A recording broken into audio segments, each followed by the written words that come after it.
ပြည်တဲ့ကြီးရှင်သမီးတို့အခုနေသက်ထု construction company ကနေပြီးတော့ဆောက်လုပ်ပြီး decoration ပြုလုပ်ပေးထားတဲ့တင်ငန်းကျုံမြို့နယ်ပြည်သားလမ်းမကြီးပေါ်မှာရှိတဲ့ Youth Nation Beauty Center လေးတောက်ရလေးလာမှာဖြစ်ပါရဲ့ရှင်ပြည်တဲ့ကြီးလည်းသမီးတို့လိုက်ခဲ့အောင်နော်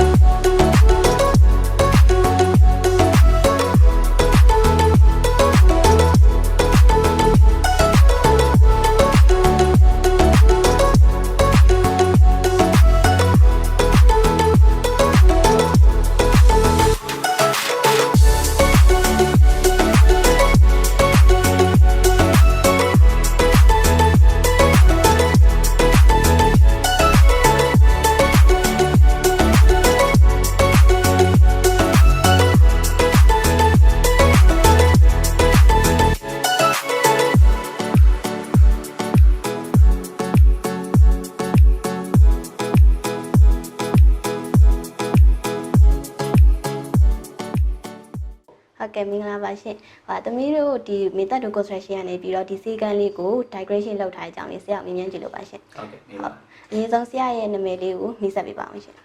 မင်္ဂလာပါ။အခုနာမည်ကဒေါက်တာကိုကိုငိမ့်ပါ။ကိုဒီ Youth Nation Aesthetic Clinic ရဲ့ founder ပေါ့နော်။ကိုဒီစီကန်းလေးကတော့စပြီးတော့ကျွန်တော် program ဖြစ်တာအရင်မကြသေးဘူး။ဒီကနေ့2024 August လောက်မှာပဲစပြီးတော့ run ဖြစ်တယ်ပေါ့နော်။ဒီစီကန်းမှာဆိုလို့ရှိရင်အလားပါဆိုင်ရာဝန်ဆောင်မှုတွေတော်တော်များများပေါ့နော်အဲ့ဒါကိုကိုဒီစိမ်းလုံးတင်းစွာနဲ့ပြီးတော့လို့ရှိရင်အကောင်းဆုံးရလဒ်တွေရအောင်လုပ်ပေးနေတာဖြစ်ပါတယ်ဆရာသမီးတို့ရဲ့မေတ္တာတို့ construction လေးကိုရွေးချယ်ပြတဲ့အကြောင်းလေးပြပြပေးပါအောင်ရှင်အဓိကအားဖြင့်ကတော့ဟိုပါပေါ့နော် word of mouth ပေါ့နော်ကိုတို့ဒီအဲ့ဒီမိတ်ဆွေတွေကနေပြီးတော့လေဒီ construction လေးကိုသူတို့လုပ်ရတာအဆင်ပြေတယ်နောက်တစ်ခုကဒီ construction ဘိုင်းရော decoration ဘိုင်းမှာရောပေါ့နော်အများကြီးအဆင်ပြေတယ်စိတ်ချရတယ်ယုံကြည်ရတယ်ဆိုပြီးတော့လေကျွန်တော် feedback တွေရတယ်အဲ့တော့ကျွန်တော်လည်းဒီ decoration လေးစပြီးတော့လုပ်တော့မယ်ဆိုတော့ company တွေအများကြီးကိုကျွန်တော်လိုက်ပြီးတော့လေ့လာကြည့်တယ်ပေါ့နော်လေ့လာကြည့်တဲ့အခါမှာဆိုလို့ရှိရင်လည်းတကယ်လည်းသူ့ရဲ့ site တွေလည်းကျွန်တော်တို့တွားကြည့်မှုတယ်အဲ့တော့အဆင်ပြေတယ်နောက်တစ်ခုကကျွန်တော်တို့တွားခြင်းတဲ့ budget တိုင်းလည်းဝင်အောင်လည်းလုပ်ပေးနိုင်တယ်ဆိုပြီးတော့လည်း assure လုပ်လာတယ်ဆိုတော့အဲဒီကျွန်တော်တို့ဒီ Maintain to Company Construction ကိုကျွန်တော်တို့ရွေးချယ်ပြခဲ့လိုက်တာပါဒီမေတ္တာတို့ construction company ရဲ့ decoration ပြုလုပ်ပေးတဲ့ပုံမှာဆရာအနေနဲ့စိတ်ကြည်နှံ့မှုရှိလားပြီးတော့ဗာများဖြည့်ဆွဲပြောချင်ပါတယ်လေရှင်ကျင်းနှံ့မှုရှိပါတယ်အဲဆိုတော့များသောအားဖြင့်ကျွန်တော်လိုချင်တဲ့ color ကျွန်တော်လိုချင်တဲ့ theme ပေါ့နော်ကျွန်တော်သွားချင်တဲ့ design ပေါ်မှာမူတည်ပြီးတော့ကျွန်တော်လိုချင်တဲ့ဘယ်လိုပုံစံမျိုးလုပ်မလဲဆိုတာလေးကျွန်တော်သွားပြီးတော့ timing ဖြစ်တယ်သူတို့ဘက်ကနေလည်းကျွန်တော်ပေးတဲ့ design ပေါ်မှာမူတည်ပြီးတော့ဘယ်လိုလေးတွေဖြည့်ဆွဲလိုက်လို့ရှိရင်ပို့ပြီးတော့ကောင်းနိုင်တယ်ဗာလေးထပ်ပြီးလိုအပ်သေးလေပေါ့နော်ကျွန်တော်ပြောချင်တာအဓိကတော့ budget ပါပဲဒီ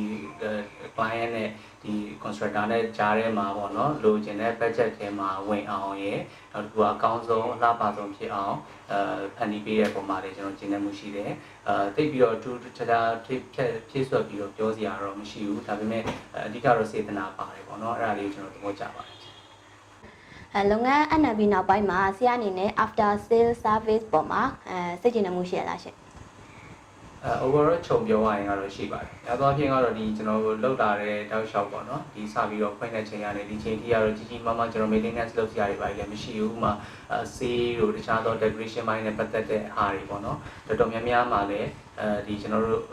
ချိန်ကာလပြောင်းလာတာနဲ့များပေါ့နော်။ထူးထူးခြားခြားကြီးကျွန်တော်တို့ပြင်ဆင်ရတာတွေလောက်ရတာတွေ inquiry လောက်ရတာတွေလည်းမရှိဘူးပေါ့နော်။ဘယ်လိုရှိလာခဲ့လို့ရှိရင်လည်းသူကအဲ့ဒီကျွန်တော်တို့ဒီ company ဘက်ကနေပြီးတော့လည်းတေချာလေးပြန်ပြီးတော့ဆွေးနွေးပေးမယ်တိုင်ပင်ပေးမယ် after sales service ကိုလည်းတေချာလေး assure လုပ်ပေးထားမယ်ဆိုပြီးတော့လည်းကျွန်တော်တို့ပြောထားတာရှိတယ်